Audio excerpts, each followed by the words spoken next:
I need to ask you a question. Be curious, Drifters. Allegro's won the Brisbane Cup, but it's all Antino. Blake Shin, take a bow. Barraquil, Benny Allen hasn't moved. Broadside him, bogged, won the Golden Rose. Pride of Jenny, trying to find the reserves at the 100. She's 3 in front of Mr. Brightside. It's all too late. Pride of Jenny has run them into the night. Switzerland, the big winner by 2.5 Bellatrix Star. He's down, Jolly Star. She is a star in the making. Jolly Star bolts in. It's all Isthmus. She's very smart and fast. Mate, welcome back. Hey! Don't even know what season this is. Oh, Bit of a comeback season, you might say. yeah. We've been on... 2026. It is. Yeah. Been on parental leave. Yeah. The kiddies have been asking, where are we? You guys still doing the podcast? Yeah, I've seen a few of those comments, a few of those DMs. We are, but a bit of housekeeping, but we'll get to that. We'll get to the housekeeping. We'll get to the But housekeeping. general, like, fineries. How are you? Really well. How's the horse racing going? Good. Look, typically, prior versions of Declan would take the summer off, so to speak. Like, really, am I interested in Perth racing? No. And then it would take me a while to warm up, and then, to be honest, I'm still trying to get the hang of it by the time the Blue Diamond comes around. That is not the case this year, Drifters. I reckon you did the same thing last year. Yeah, maybe. And you had a career year last year. Oh, it was just an almighty fill-up. What do I have to show for it, though? Nothing. I've had my finger on the pulse. I'm not going to lie. I'm more across the 2-year-olds than what I typically am. I'm sick of not winning the slipper, mate. So my big goal this year, is to win the slipper. Okay. So I've been paying close attention to the 2-year-olds. I think they're a pretty average bunch again, unfortunately. Really? I think so, I feel like all the good ones are getting injured, though. Yeah, true. Yeah. I think Warwoven is a very good horse. He should come back for the slipper. Gives me Storm Boy vibes. Yeah, and it's not just the silks.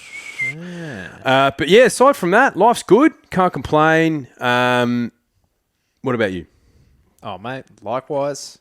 Got a 6-month-old son now. Yeah, daddy. Yeah. So, Little blue eyes. yeah, little blue eyes, unlike his daddy. Blonde hair like his daddy at the same age, though. Yeah. So, Blonde hair, blue eyes, real Aryan type. Yeah. Some real strong German genes coming through. It actually is. Yeah. The genuine German Yeah. genes. Yeah. Yeah. But, mate, other than that, what's been happening? Been playing some golf. Had a nice little fill-up during the Magic Millions, which was nice. Due to a couple of my favourites, Snitzer Nova and King of Russo, who... Why couldn't he be the better the spring or autumn or whenever I tipped him? Why couldn't he done that then, like 3 years ago? Just to keep you on your toes more than anything else. But I find, the longer we're in this game, the more I learn that if you see something in a horse, sometimes it might burn you 2 or 3 times, but when it's at the $10, you have to stay on. Yeah, and King has been 10s several times. Yes, he has. Yeah, he's paid me back richly. Exactly. After a couple of losses. So, God bless the King. But bit of housekeeping. I have 3 points. This podcast has been doing 2 episodes a week for, God knows, 3 years, 4 years. There's 300 episodes. I encourage you, actually, this is a good point by me. I encourage you to actually go into your local podcasting app, open up the podcast, and just play it whenever. Just so we can get the listens up. Yeah. Yeah, you don't even have to listen to us. Exactly. But we're dropping that back to 1 episode a week. No review podcast. So we'll just have the previews. Might do some stuff across socials if we really feel the need to do any review stuff. Just as life is getting a bit more hectic for both of us. But yeah. My life's pretty chill. Yeah, it's getting there. My life's pretty chill. It's just, I wish we could do selective reviews where only if we both have a fill up. We might have emergency like press conferences or something. Yeah, like Dave Portnoy. Yeah. Tippy Toes Portnoy. Stands on his tippy toes in every photo he's ever taken. I did not know that. Yeah. Once you see it, you can't unsee it. That's like me. Like, I'm 6 foot in RMs. Yeah. 6 foot in RMs. Yeah. So we're going back to like the original days where we had one podcast a week, basically. Second thing, while we're dropping back in, we're actually adding in 2 segments to our preview podcast a week as well, which will be exciting. One's centered around futures markets, and the other one will be a bit of fun as well. And lastly, but not least, the good people at Ned's have they are no longer with us for this year, but we want to thank them for their support for what was nearly half a decade, pretty much. So, no bad blood here. Might do some casual work from them from time to time, but that just means that instead of looking at the markets just at Ned's, we'll be looking at the markets for the best price, regardless. Which a lot of the times it was at Ned's, but yeah. I think from an odds perspective, Ned's are as good as anyone out there. And yeah, we'd like to add to that. No bad blood at all. Very thankful for the partnership that we had with the good people at Ned's. But now, if I find a better price with Tab or Team Blue, which is rare, Team Blue skint, honestly. Yeah. Maybe we'll be a bit more unfiltered, but that also means we're open for work. Yeah. So if you're a Dabble, if you're a Tab, if you're a Neds, if you're a Ladbrokes, if you're a Pickle Bet, if you're a Palmer Bet, we are open for work. Better. Yeah, better. Whomever you may be, DMs are open, but. Now that all that's out of the way, do we want to get started with one of our new segments? Yeah, let's get into it. We'll do them back to back. Yeah, I think we start with it because there's a few racing this weekend that I was looking at in the futures. Yeah. All right. So we have whiteboards, both of us. Now the podcaster in Australia loves a whiteboard, but the first one here, futures markets. So what we're going to do is hold ourselves accountable. Now what we have to do is write it down in real time. So the horse, the race, and then the price, and then we'll see how we're actually comparing come race day. So I'm just writing this down here. Mine's at double figures. What's yours at? Mine is healthy double figures. Healthy double figures. Okay. All right. I'm going to reveal mine first. Yep. He's actually racing this weekend at Flemington. He's going from 2,000 metres up to 2,500. Our guy, Scary, in the Auckland Cup.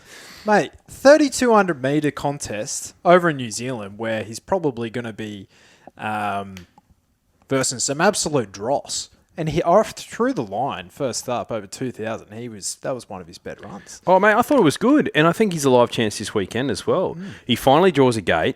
He's finally at a distance which suits. He's at Flemington. And he's at Flemington. There's only one issue with him this weekend, and it's the jockey. We got a dog, John McNeil. But he's about $8. So I think he could do worse than Scary at $8 this weekend. So $14, and the only places that you can actually get this is at Ned's and at Ladbrokes. So $14 is Scary Auckland Cup. I love that. One of our guys. And I think this is going to be one of our girls. She's racing this weekend as well in the last at Flemington in the Francis Tressity Stakes. I've got a ticket for her at $26 in the Coolmore Classic. And that's Filia, David Van Dyke trained horse. 4-year-old mare. Haven't seen her since she started favourite in the Queensland Oaks. And she ran like 8th or 9th there. I don't think she's a stayer. I think she's a miler. And maybe she can stretch out to 2,000 metres. She's by All Too Hard. His most famous horse being Alligator Blood. He didn't want 2,000 metres. He was a miler through and through, wasn't he? I think she's been trialling up a bomb. She's been set for this prep, a nice long spell.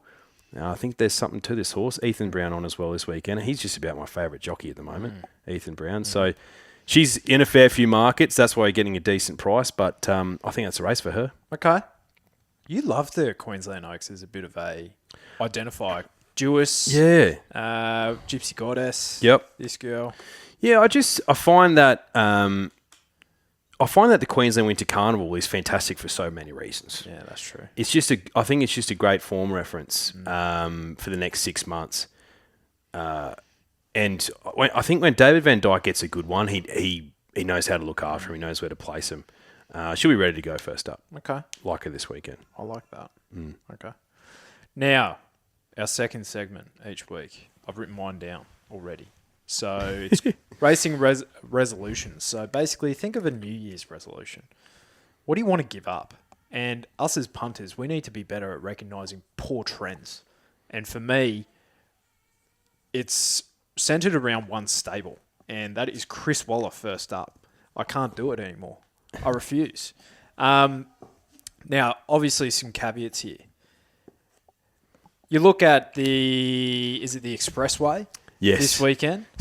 How many does he have? Oh, so the key chances. Yeah. So the Express race 7 at Randwick, he has Angel Capital, Jolly Star, Lady Shenandoah.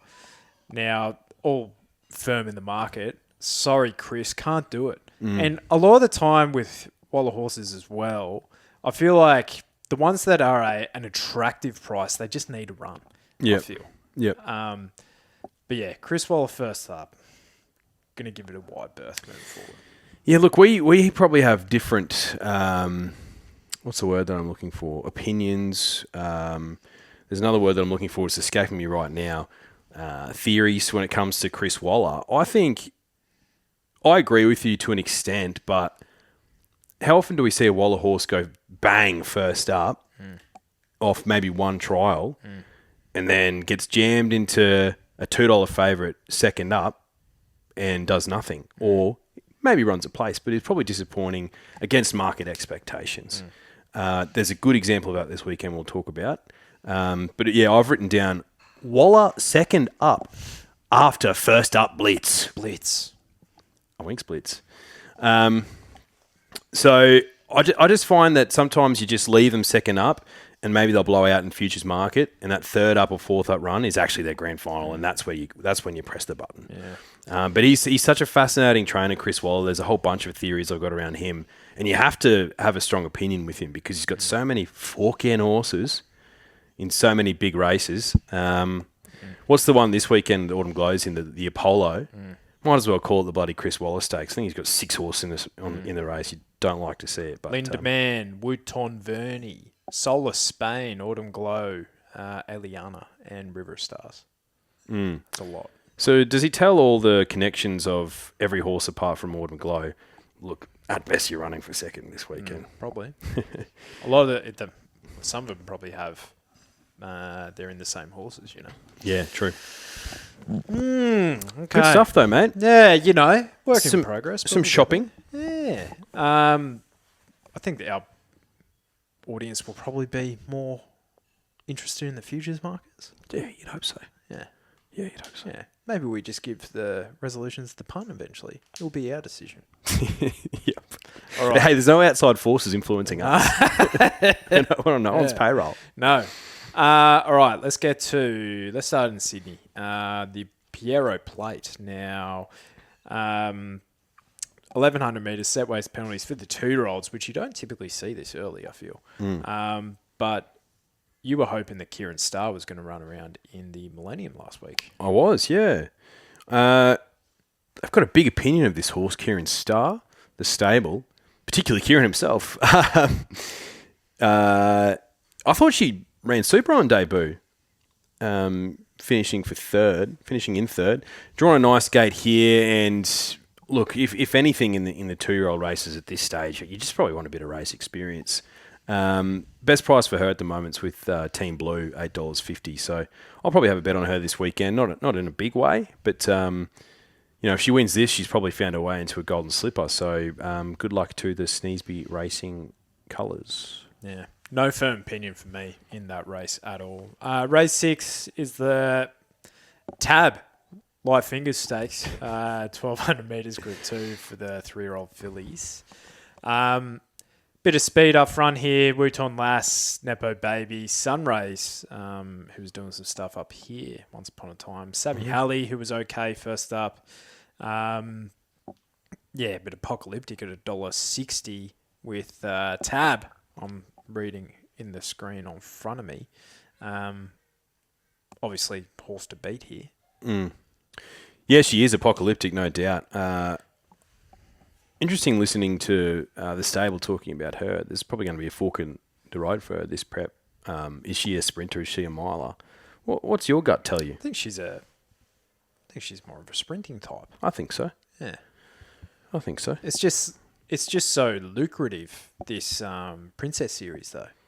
It is, yeah. So much cash on the line. And pretty thin. Yeah, this year. so thin. Pretty And thin. You always see and you have a look at the previous winners of this race, right? Lady Shenandoah, Kimochi, In Secret, Fangirl, Every Rose, who ran behind Winks in a Cox plate into third, Flit, Nikita Jane, Elise. That's some, when you think of those horses, they're all great horses, but when you think of it in context that this is a 3-year-old restricted race against their own sex, of course they're going to win this race. Yeah. So I feel like if you had that thought with Apocalyptic, she'll win. She'll go out and win this. Yeah.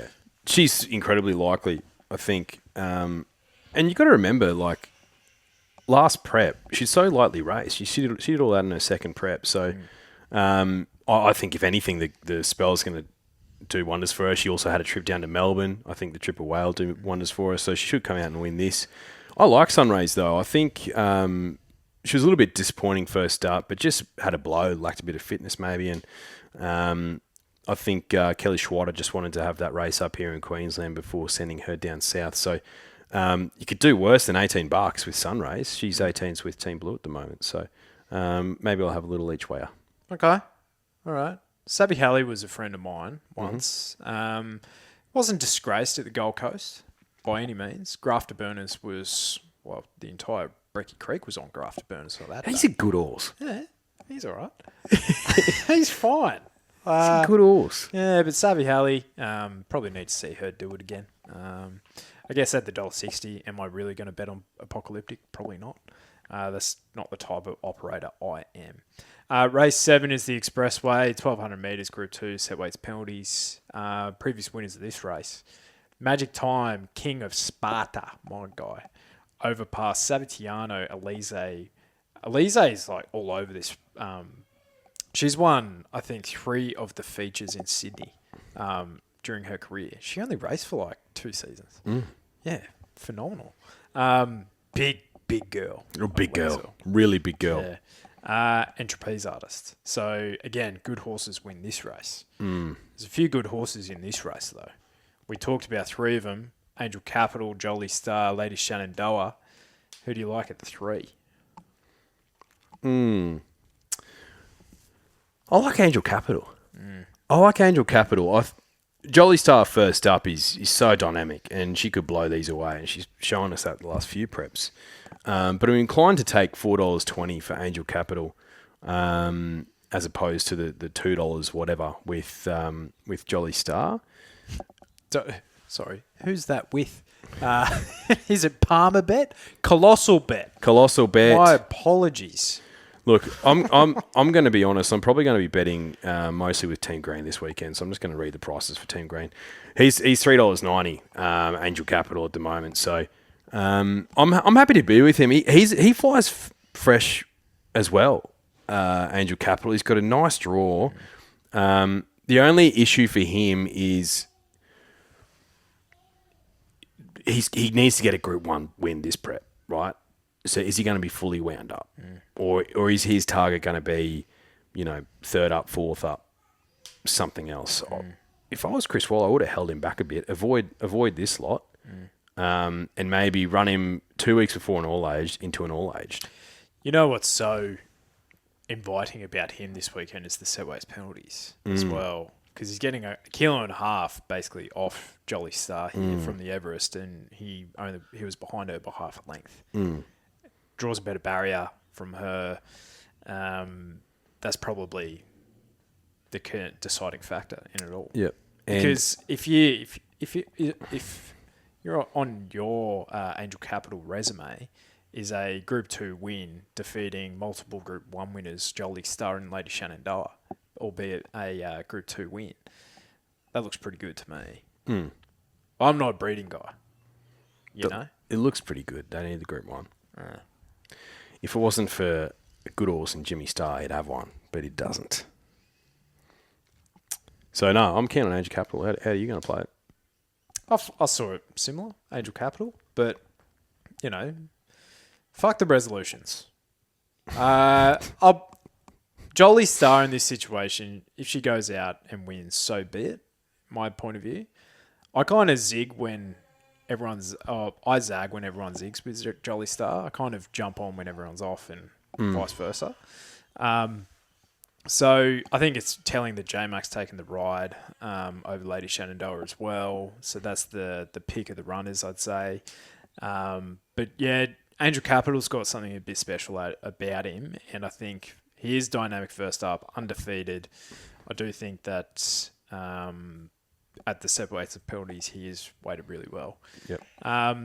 Race 8, the Apollo. Good horses win this race too. Fangirls won it twice. Animo, Think It Over, Colette, Elise, and Winks has also won this race. Crikey, where's the speed here? Linda Mann knows no other way. The instructor, Wouton Verney. Then Angel Glow will be... Autumn Glow will be right there with River of Stars as well. Antino will be negative, so will Cheerwolf, Aliana, and Steffi will be... They'll all be fighting out for last place, I reckon. Yep. Yeah. What do you reckon? Autumn Glow's $1.60 with laddies. She's short, yeah. I think she wins. Yeah? I think she wins, yeah. This is a pretty stacked race, obviously. There's some really good Group 1 horses here, but I think out of all the horses in this race, she's the best over 1,400 metres. And she gets that first up. And I also think she's just the best horse in this race. Fascinated to see where she ends up, whether she gets to a Queen Elizabeth this prep. Look, if I was going to steer you into a bet outside of Autumn Glow, like I can't obviously get involved at those odds. Linda Mann had his best prep last prep. Yeah. And jumps to the lead here with Hot Nash. Maybe Nash throws some caution to the wind. Just says, try and fucking catch me if you can. It. Yeah, exactly. Yeah, fuck it. I thought Linda Mann, yeah. Like, essentially, 4 in a row. Well, you got pipped by Fangirl on the line in the 7 stakes. But his last 2 runs at the prep, albeit against, like, pretty dog shit opposition. He was smashing the clock. He was smashing the clock. Mate, was he the only horse to beat Sir Delius last prep? I think he was. I think he was. It's like Sir Delius is the best horse in the country. Now the Veers are retired. So, yeah, Linda Mann could be the one if there is an upset here. But Autumn Glow, obviously, awfully hard to beat. J-Mac has to give her a good ride from Barrier 9. But with 6 of the 10 runners being Chris Waller horses, I think he'll be allowed to do that. Yeah. And also, like, if anyone can get a horse into the perfect spot from gate 9 of 10, it's James McDonald. And you know what? No one will even talk about it. Yeah, I know. Because he just does it all the time. I only talk about it when I'm really keen on one that he's on and he doesn't win. 3 wide the trip. I'm like, excuse me, James. Just because this is a benchmark 78 doesn't mean... He doesn't give a flying fuck. He doesn't. All right, the Triscay Stakes, 1,200 metres, Group 3 for the mares, handicap. Previous winners here, Inhibition, Samana, Snap Dancer. So, not a glowing honour board here. But speed in the race looks to be Lilac, Weeping Woman as well. Just Feeling Lucky is usually pretty handy as well. And Super Norwest. Gerringong has been... They've been riding her forward. I think she's better ridden quiet, actually. So probably not the right stable to be getting that sort of operation out of her. Different form lines coming out of this. I know you're a Lilac guy. but you're also a Lazura guy. Mm-hmm. So where are you heading? I don't know. I think I'd be inclined to side with Lilac on this occasion just because of the weight relief. Like Lazura's got to carry 6.5 more kilos, and I don't think she's that much better than Lilac. She's way more consistent, obviously, and the Archibald stable and not a massive fan. I think could be the most overrated stable in the country. Who's their good horse? Zaki? Yes. Mwanga? Mwanga? Yeah, he was a good one. West of Africa? Who was the horse that I was on in the railway a couple of years ago? Yeah, who hasn't run in the top 4 since? No, top 4. What's his name? What was his name? What is his name? Yeah, it's escaping me. He's changed ownership, I know that. Yeah. They got out of the casino. They got out of the casino with that horse. Yeah. Anyway. So, yeah, I like Who Lilac is this their weekend. good horse? I don't know. What's the thing up here in their silks that wins like once every 15 starts? He's okay. Sunshine in Paris is retired, so... She was good. She was good. She was proper Group 1 standard. Yeah, she was. Yeah. But they have as many horses as the big stables. Yeah. They don't have as many good ones. No, they don't. I don't think Godolphin sent them any. No. I don't think Yulong did. No. Sent everyone else some. What does that tell you, Drifters? Do they have that grey 2-year-old? Is that them? Who won the other week? No, that's Swaller. Oh, okay. Hendricks. Yeah, Hendricks? Yeah, Jimi Hendrix he's with Chris. Okay. All along the Watchtower. Okay. But after all that, I might have to back Lilac with Dylan Gibbons on 53 kilos. Okay. What about you? Whose team are you in? Whose camp? I've had some times for Tulleries before. Tulleries. Potentially a bit too short for her, though. So I'll be having a look at her. Just Feeling Lucky's been one of mine. Port Lockroy. Port Lockroy. Yeah. Yeah, forgettable. He's awfully forgettable. Tell you who had a good prep last prep was Manal. Great prep. Yeah. She was the other one I was looking at. Yeah, so only beaten a length behind Steffi. In one of the biggest plunges you've ever seen in the invitation last year. But before that, she was an absolute winning machine against very similar opposition here. So I reckon Manal could be a nice little play at $6 with Team Blue.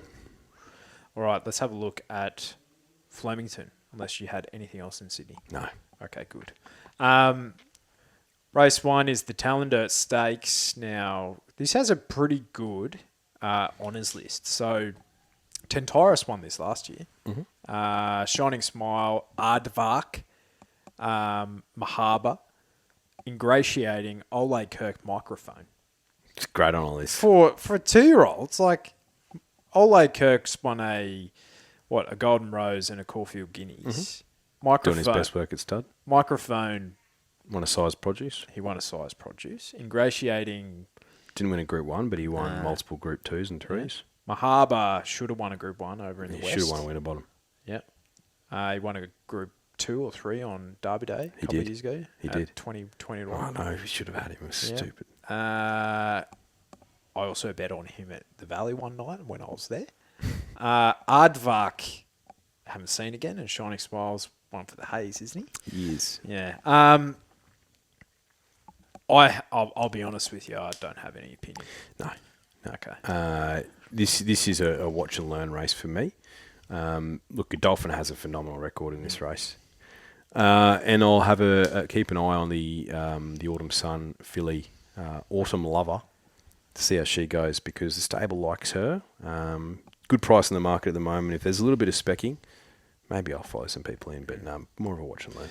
Zambales for the Freedmans did beat home your girl Autumn Star. Kieran Starr, rather. Last start as well, the toppy, so potentially a play there.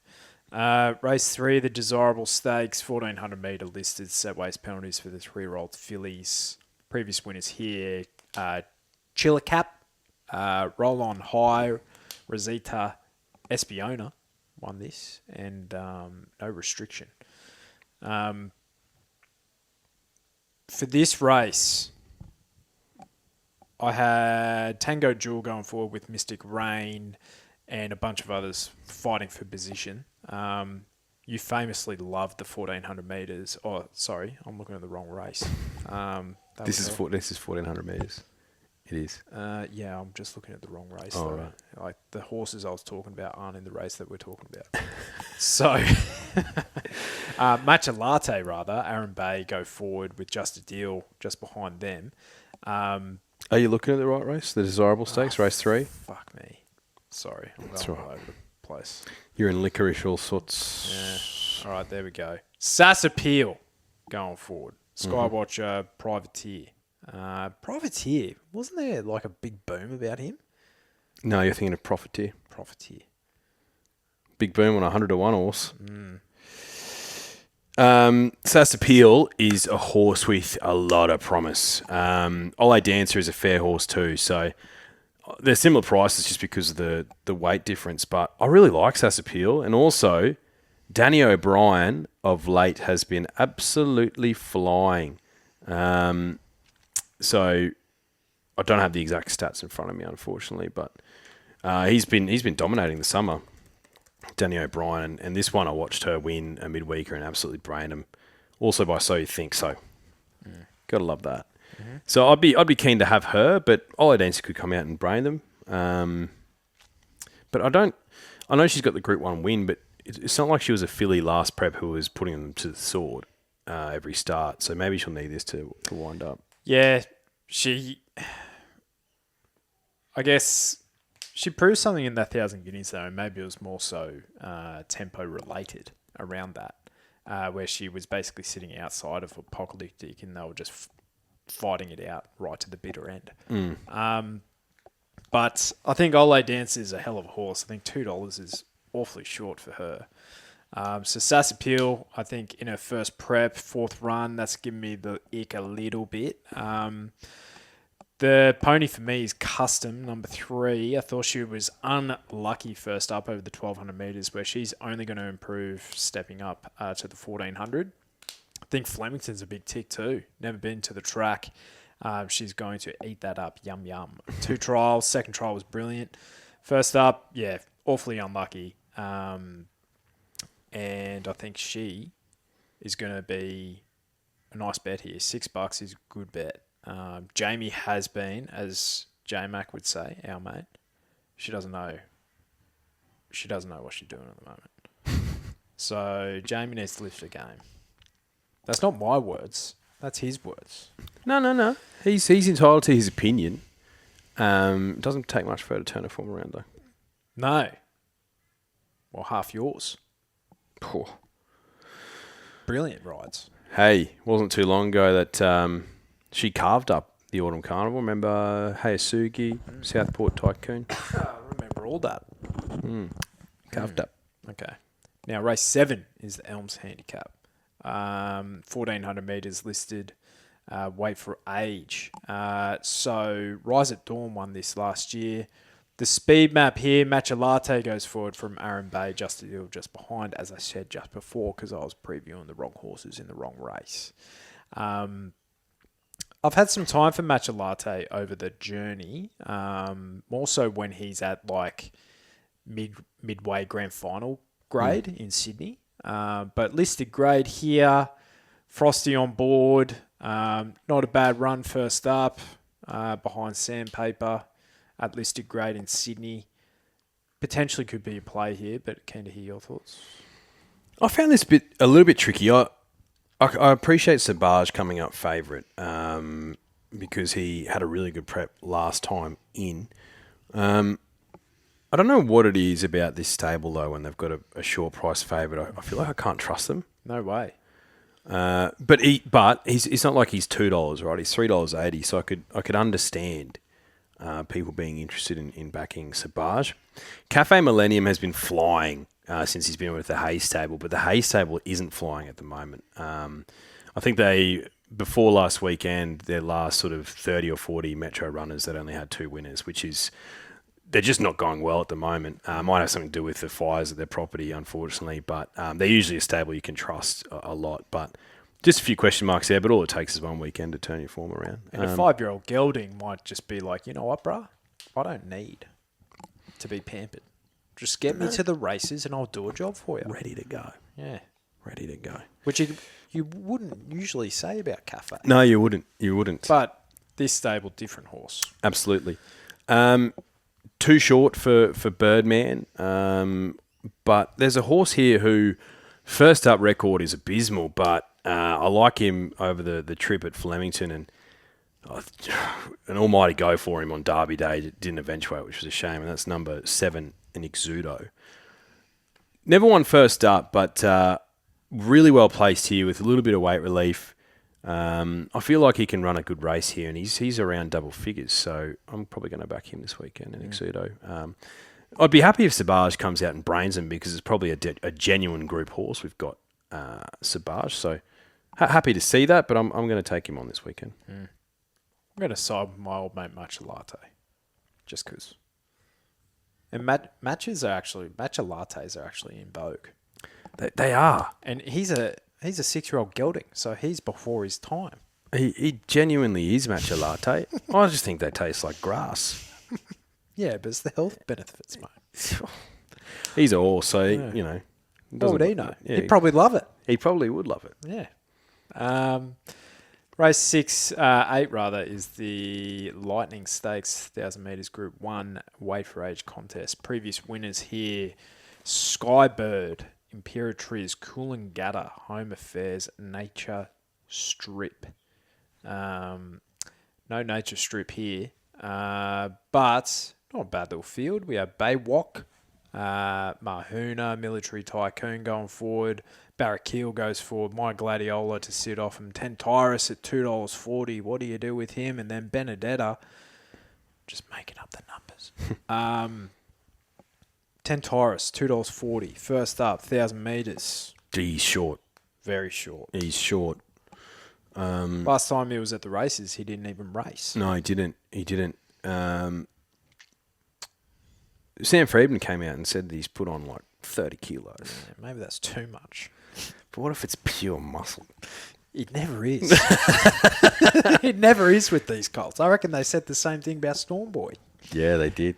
Yeah. And you could see it in his boobies. You could. He was a thick colt. Yeah. Fuck. Really thick. I always find this race really hard because you're framing a market, the bookies at least by the looks of it, on what happened at the end of the spring. And if Tentyrus rocks up in Coolmore Derby Day mood, it puts this field to the sword. But it's not 1,200 metres, it's 1,000. And he's first up. And he wasn't fantastic first up last prep. No. But it's also the autumn, and he's a 3-year-old colt in the autumn now. And it's like, well, has he already matured? Like, you know what I mean? So there's so many questions. And then if you're asking yourself that many questions and you're looking at $2.30, you have to ask yourself, is it worth diving in at that price? No. And if you think no, then it's like, okay, well, where am I shopping then apart from that? And Giga Kick, I think, is probably around the right price. He wants further than 1,000 metres, but he was back to his best in the spring. 2 really good runs. He would have run really well in an Everest. He would have been top 3 probably, top 4 definitely. Yep. Eric the Barraquil. He's a 1,000 metre horse. He's a 1,000 metre horse down the straight. Don't know if that's his go. No, I think he likes to run at Moonee Valley, which is not in his favour currently. Benedetta. Got out of the casino with her. Always have a soft spot for that girl. We spoke about Tentyrus. Babe Ark is an interesting one. Interesting. I think he would have taken a lot of benefit from going down to Flemington and experiencing the straight for Derby Day last year. And 1,000 metres, he leads, pings, and maybe just tries to go really fast. Babe Ark. And Chris Waller knows how to do it in this race. I think he's an interesting one at $7.50. My mind's eye. If without seeing the result in front of me from the Coolmore, if you were to ask me, where did Bavewak finish in the Coolmore, I would have said last. He's finished fourth. He went out quick. Remember, Huey Bowman was on him. I'm pretty sure. Was he? Adam Hippopotamus. Adam Hippopotamus was. Nah. Huey Bowman was on the previous year. Yeah. Bodyguard. When Switzerland came out, fucking brained him. Yeah. Oh, God. Geez, can find a Coolmore winner. This isn't a Coolmore, though. This isn't a Coolmore, but it just slightly less weight, just pings the gates. I think he could be my pony this weekend, which is weird because I'm not a Bavewak guy, and realistically, he's only had one really good race in his life, Golden Rose. and it was a really good race. So Start he's an prior to interesting that one. was good too. Yeah, he was. Mahuna, the slipper winner. Don't know if she's going to go on with it. It's so lightly raced. My Gladiola is an interesting one. She loves the Flemington Straight. I also have a ticket for her in the Newmarket at 34s. My Gladiola. That's good shopping. Great shopping. You may as well put that up. I should put that up. You're gonna put that up right now. I should put that up. Yep. And look, she's $10 here. So if she runs anything worse than third, that 34s doesn't look like great shopping. But I think she runs top 3. Yeah. And then she gets into the Newmarket handicap with a good weight. Yeah. And she's a Flemington Straight horse if I've ever seen one. Yeah. No, I think the two I was weighing up because I agree. Tentaris to me is far too short at $2.40 for all the questions that you have in your mind and my mind as well. Bavewak, for him to have his career peak over the 1,400 metres, that's enough of a question mark for me as well. Mahuna, no thanks. Giga Kick, if he wins, so be it. But I think he'll be better out to 1,200 metres as well. So my Gladiola is the one I really found at the price, $12. 1,000 metres, sure, maybe a little bit soft. But in the Coolmore, she had quite possibly, was it the Coolmore?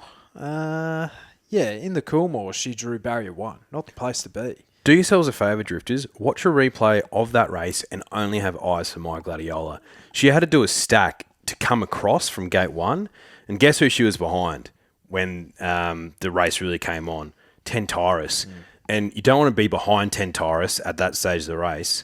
And yeah, she got beaten by him by a fair chunk, but she had the best run in the race outside of him, right? Yeah. So she's now drawing a much better gate. And I think for her, 1,000 metres at $10 versus Tentaris 1,000 metres, $2.30. It's like, well, you can bet on her to place, and you're probably getting a similar price, right? Yeah. If that's how you play, I don't play that way, but just some advice. Yeah. So my Gladiola on top for me. I'll probably have a little bit of something on Barrakill just in case. Owes me nothing, though. Owes you nothing. I don't know how I'm going to play the race yet, to be honest, but Bavewak and My Gladiola are probably the ones that I'm tossing up. Would be happy to see Tentaris just braining because he's a 3-year-old throbber, but we've made our money on it. Yeah, $2.50. Fuck. Not happening. Race 9, the CSAs, 1,400 metres, Group 3, set weights, penalties, Colts, Geldings, previous winners here, Seeples, Riff Rocket, Elliptical, who's back here. Is he? Yeah, Waller's got him. Yeah, so he had a Hong Kong soiree that did not pan out. He's back here. Yeah, let's send our horse to Chris Waller after he failed in Hong Kong because that's going to really turn him around. Pinstriped and my guy Tagaloa. It's not bad. That's like a genuine. This is a Group 3. Yeah. That is a Group 2 list. Yeah, absolutely. That's what I'd say. Seeples Group 1 winner, isn't he? Yep. Riff Rocket. Him and Haitotsu probably the biggest what could have been. Two Cox Plate horses. Yeah. Elliptical Group 1 winner, but wasn't he? No, he ran second. Yeah, okay. But sure, Hong Kong ruined him. Pinstripe Group 1 winner. Yeah. Tagaloa Blue Diamond winner. Good horses race this one. Mm-hmm. So I actually have found doing that analysis of the previous winners as well. It's actually going like, okay, that's the profile of horse I actually need to try and find in future. Yeah. It's actually helpful. It is, yeah. Because if I see that the winners list historically is dross, Pure dross. then I can look for some value if I don't like the fave. No, it's well said. Yeah. Now, have a sure favourite here. He was sensational 60s first up. Surprised me a little bit, especially considering what the market did with him that day. I was on him. Spat him out. I was on him. Hope you were on him late because I was not. I think it was $3 out to about $4.50. I was on him, and it was just because I was looking at. I was like Rosalind Star. But this is the horse I was talking about for things resolutions, right? Chris Waller horse goes bang first up, and you're thinking, shit, this guy's just going to do anything this prep. And he comes here sub $2, and you're expecting him to come out and brain them. I wouldn't be surprised if he comes off the boil a little bit and then peaks again in the Australian Guinea. So I'm going to take him on in this race. Mitch Friedman, he doesn't have a lot of horses full stop. He doesn't have a lot of good ones, but I feel like he's got a pretty good one here in number 9, Asakura, coming out of Geelong and Terang. But this horse has been a cut above everyone else that he's raced against. The race in Terang, albeit it was the start of January, but there's been 4 winners from that race since then. No winners since the Geelong win, but that was only a couple of weeks ago, so you can forgive him for that. But I like him, and he does remind me of Seeples a little bit because Seeples came from a similar sort of background, came out and brained them, and he looks a decent horse. So I'm going to have a bet on him at $6. Haven't looked at futures markets for him in the Aussie Guineas yet, but I probably should do that right now in case there's some good shopping to be had. Because if he's $6 here and he wins, he won't be that price in the Aussie Guineas. So let me have a quick look-see. Yeah, he was the one at a bit of a price that I found too. He's $11 in the Australian Guinea, so it's weird how some of these markets work because I'm gonna have that bet on my Gladiola in the new market as well. That's a silly whether price. she'll be the same price now. Let's have a look-see. We'll see. She's into 15s in the new market. Okay, there you go. It's good shopping. Yep. Yeah, I found the same one. So race 10 is the Francis Tressity Stakes, 1,400 metres, Group 3 for the fillies and mares. Waste penalties. Chips in. I think she's a sharp horse. I had the same feeling with Alpha Sophie last week. I was like, give me $3 plus. Mate, she drifted a little bit. I know. She won by, what? two and a half? Doesn't make any sense. Yeah, it was crazy. That was jam. That Observer was jam as well. Yeah, that was jam. There wasn't much else that was jam for me. I was trying to find value, and 6 favourites won at Caulfield on the weekend. Is fucking hell. Number 1, filly. I think she's a sharp horse. We already spoke about her earlier on in the podcast. I've got a futures ticket for her in the Coolmore Classic. Will she go there? I'm not sure, but I think that's the perfect race. She hasn't raced since last winter. Been trialling up plenty. Ethan Brown on from gate 5. Tick, tick, tick. There's some good horses in this race, don't get me wrong. Had Roach to Arataki last start. I'm keen to understand how. Oh, just knew she'd be leading up and in. And also her record in that race was like a win and 2 placings. That was like her 4th go in that race. She won this race last year. Did she? Roto Arataki. There you go. Yeah. She's $3.60, so I prefer her at 12s. Too Darn Discreet, great horse. Had some wins on her, the podcast. Wet Tracker, I feel. And it should be good 3 by this stage. Yeah, I would imagine. I think so. So Filia is the one for me. I'm really, really keen to see how she goes on the weekend. I think she's a Group 1 horse. Personally. Yeah, and over 2,200 metres, she was only beaten 2.5 lengths as favourite. And that was at the end of a long prep, and that was her second ever prep as a 3-year-old filly. I think they went one too many. Yep. So they've started her prep here on the 9th of December, 4 trials in. Yep. So been nice and patient with her. Looks typically when the Van Dyke money's short, it's reliable. And I think the booking of Ethan Brown, because he can pretty much ride whatever he wants in Victoria at the moment, because there's no Mark, no Blake. Blake's injured. Blake's injured, and so's Mark. Oh, what'd Mark do? Mark broke his. He had a minor fracture in his tibia, maybe, in jump outs or whatever the hell they call them in Victoria. So weird. But he'll be back in a couple of weeks, I think. Whereas Blakey Bill's going to be a bit longer. If he can have the pick of any ride in this race, there's a fair few that he could probably choose to get on. There's no Mar horse in this race, so that probably helps. But that to me that shows intent from both sides. So really keen to see how she goes. I think she wins comfortably on the weekend. She's a good enough price for me. Yeah, absolutely. No, I agree with you. So just thinking off season as well. So Via Sistina retired. She didn't come up in work. I saw today that Sirachi or Coolachi has been retired. Anyone else that I have forgotten? Are the main ones? They're the only two that come to mind. Yeah. Yeah. There's probably more, but yeah. It'll be interesting autumn. Really keen to see how the 4-year-old mares go. Keen to see how Treasure of the Moment comes up in the futurity. If she goes bang first up, that'll be phenomenal. And whether she is a 2,000 metre horse or not, I'm not 100% sure yet. But I think you can forgive the back end of her prep in the spring with the colic setback, and also the 4-year-old mare in the spring. I think she's not a very big horse either. Nah, and I've had this opinion of so many staying 3-year-olds where I'm like, oh well, that horse doesn't want any. They don't want a lick of anything over 2,000 metres, and I just keep getting it wrong. Reef Rocket,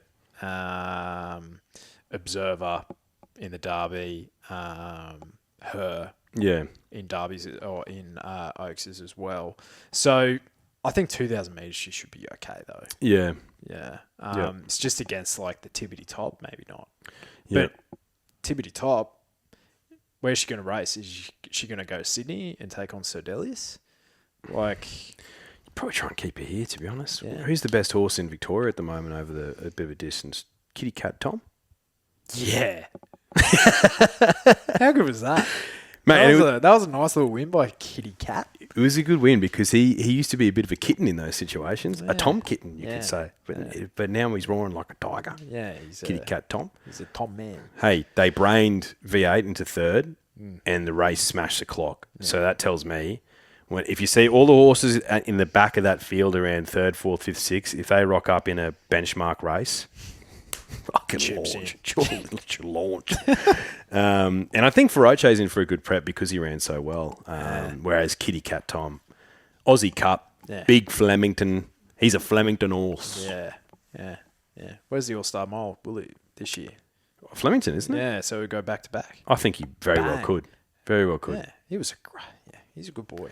I was saying this to my wife in the car as we were listening to it.